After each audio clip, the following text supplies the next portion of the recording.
पंचदशोऽध्यायः पुरुषोत्तमप्राप्तियोगः। श्रीभगवानुवाच ऊर्ध्वमूलमधशाखम् अश्वत्थम् प्राहुरव्ययम् छन्दांसि यस्य पर्णानि यस्तं वेद स वेदवित्। अधश्चोर्ध्वं प्रसृतास्तस्य शाखा गुणप्रवृद्धा विषयप्रवालाः। अधश्च मूलान्यनुसन्ततानि कर्मानुबन्धीनि मनुष्यलोके। न रूपमस्येक ततोपलभ्यते नान्तो न चाप्येन प्रतिष्ठा। अश्वत्थमेनं सुविरूढमूलम् असङ्गशस्त्रेण दृढेन चित्वा ततः पदं तत्परिमार्गितव्यम् यस्मिन् गता न निवर्तन्ति भूयः।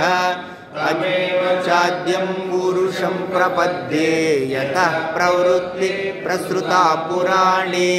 निर्माणमोहाजितसङ्गदोषा अध्यात्मनित्या विनिवृत्तकामाः।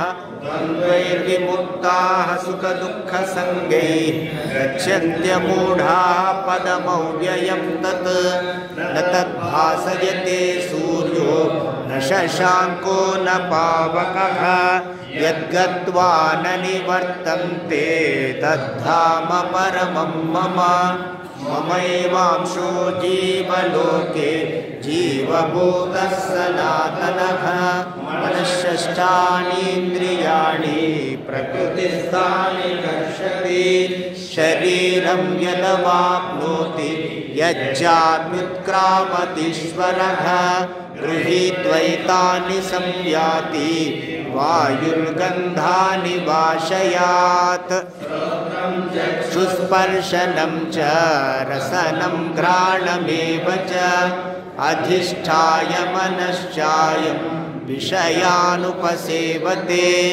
उत्क्रामन्तं स्थितं वापि भुञ्जानं वा गुणान्वितं। विमूढानानुपश्यन्ति पश्यन्ति ज्ञानचक्षुषः।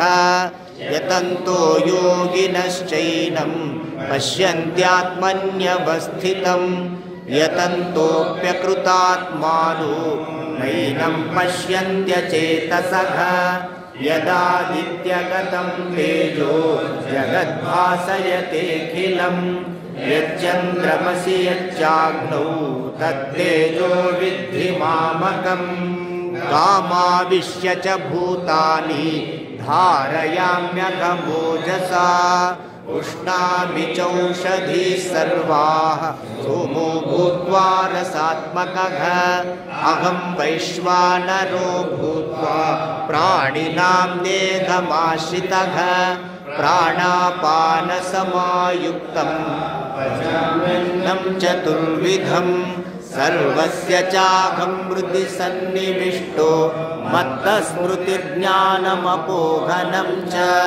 वेदैश्च सर्वैरहमेव वेद्यो वेदान्तकृद्वेदविदेव चाहं। द्वाविमौ पुरुषौ लोके क्षरश्चाक्षर एव च। क्षरः सर्वाणि भूतानि कूटस्थोऽक्षर उच्यते। उत्तमः पुरुषस्त्वन्यः परमात्मेत्युदाहृतः। यो लोकत्रयमाविश्य बिभर्त्यव्यय ईश्वरः। यस्माक्षरमतीतोऽहम् अक्षरादपि चोत्तमः। अतोऽस्मि लोके वेदे च प्रतितः पुरुषोत्तमः।